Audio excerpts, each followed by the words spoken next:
Hello, welcome back to the channel. I'm going to do something a little bit different.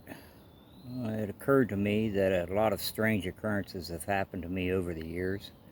I mean, quite a bit. So I've decided to share all of them with you. Some are strange and mysterious, others, well, I'll just let you decide. I'm going to tell you them in chronological order, starting when I was very young, going up to the present. Every story is 100% true. So with that being said, let's get on with the first story.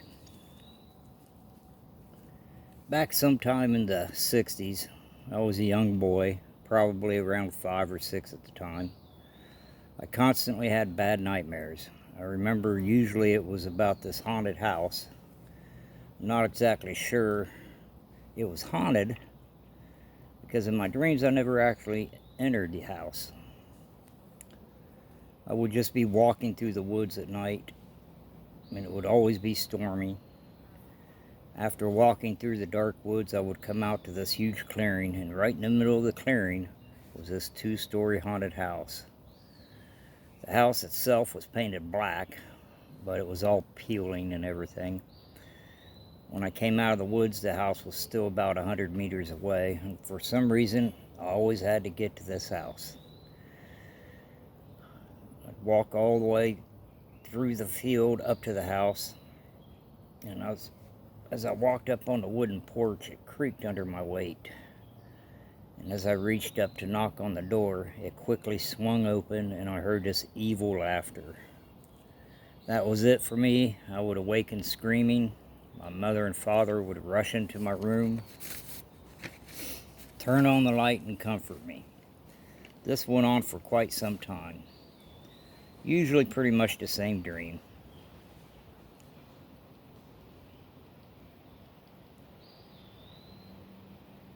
Strange noises out here. Anyway, on with the story.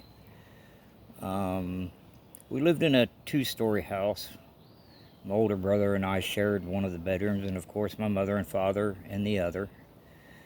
One night I awoke and seen the living room light was on downstairs, and I heard the television. That was a common theme, so I got out of bed to go downstairs to go see my parents. I vividly remember walking down each step, the light getting brighter as I neared the bottom. As I entered the living room, the first thing I seen was the lamp, all brightly lit up. Then I looked over and seen the television was on, but I didn't see my parents. So I continued to walk into the living room and made it to the center when I was cast into complete darkness. No light was on, no TV was on. I didn't understand it. Just a second ago, the living room was all lit up, the TV was on. I even remember it was the 11 o'clock news.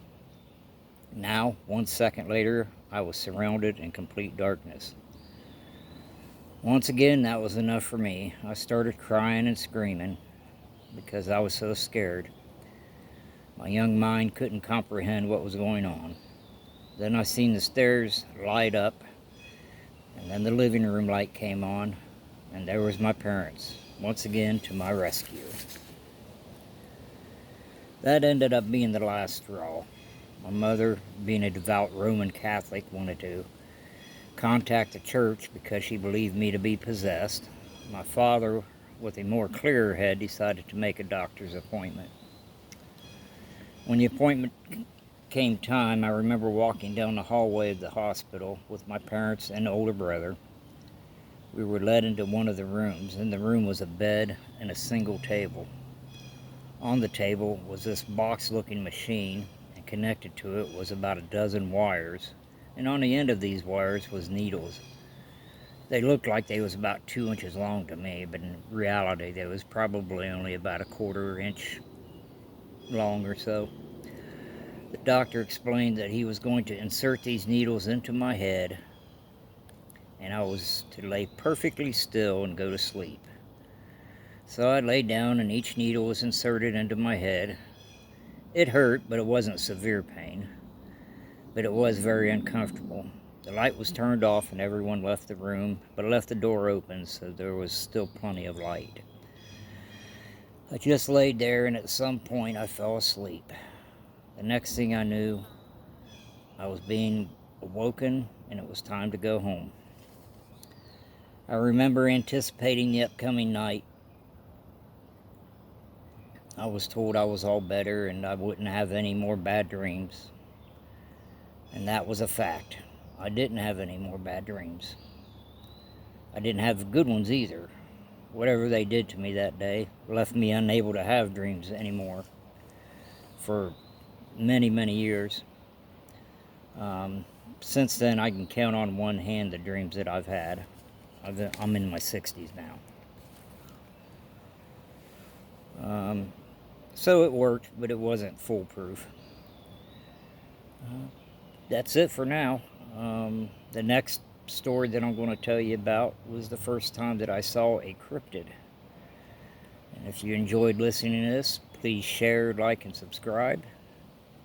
And until next time.